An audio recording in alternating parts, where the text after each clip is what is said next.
নীতি সুধার অপরিবর্তিত রেখে ঘোষণা করা হয়েছে মুদ্রানীতি। কেন্দ্রীয় ব্যাংক বলছে এতে করে নিকট ভবিষ্যতে কমে আসবে মূল্যস্ফীতি। তবে দ্বিমত পোষণ করেছেন অর্থনীতি বিশ্লেষক মাজেদুল হক। আর ঘোষিত মুদ্রানীতিকে সময়োচিত বলছেন অর্থনীতিবিদ মাসরুর রিয়াজ। নাইম কামালের রিপোর্ট। ডলারের উচ্চ দাম আর সংকটে কমেছে আমদানি, যার প্রভাব পড়েছে রপ্তানিতেও। শুধু ডলারের কারণেই নড়বড়ে অর্থনীতির অনেক সূচক। অবশ্য এখন ইতিবাচক ধারায় হাঁটছে বৈদেশিক মুদ্রার মজুদ। ডলারের বাড়তি দামের কারণে বেড়েছে ব্যবসা ও বিনিয়োগের খরচ, যার প্রভাব সরাসরি গিয়ে পড়ছে মূল্যস্ফীতিতে। এমন পরিস্থিতিতে 4 চ্যালেঞ্জকে সামনে নিয়ে প্রকাশ করা হয়েছে মুদ্রানীতি। ফ্যাসিস্ট সরকারের পতনের পর ঘোষিত প্রথম মুদ্রানীতিতে আনা হয়নি খুব একটা পরিবর্তন। নীতি সুধার রাখা হয়েছে 10%। এমন সিদ্ধান্তে মিশ্র প্রতিক্রিয়া জানিয়েছেন অর্থনীতিবিদরা। এবার মনিটারি পলিসি সুদের মিনিমাম আমি 8.5% করা দরকার ছিল।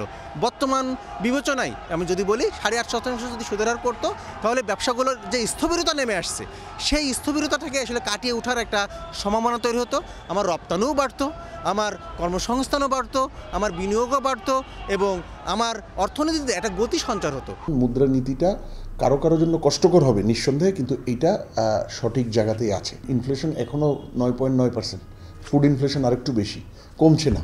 সুতরাং আমার এই রক্ষণশীল মনিটারি পলিসি কিছুদিন আরও বজায় রাখতে হবে। আমরা আশা করব হয়তো আর 6 মাসের বেশি না, আশা করব।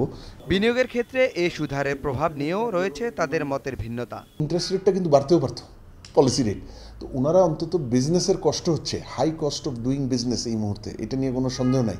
সেটাকে মাথায় রেখে কমাতে পারে নাই, সেটা আমি বুঝতে পারছি, কিন্তু অ্যাটলিস্ট বাড়ায় নাই। এটা মনে হয় তাদেরকে ধন্যবাদ দিতে হয়। এই মুদ্রানীতি যে পলিসি রেট করা হয়েছে সেই পলিসি রেট 1% হলেও আমার কমানো দরকার ছিল। কারণ মূল্যস্ফীতিকে কেন্দ্র করে যদি আমি মুদ্রানীতি করি, তাহলে আমার অর্থনীতি তো বাঁচবে না, আমার কর্মসংস্থান সৃষ্টি হবে না, অর্থনীতিতে বেশি অস্থিরতা তৈরি হবে। অর্থনীতিতে যখন অস্থিরতা তৈরি হবে তখন বিদেশি বিনিয়োগও কমে যাবে।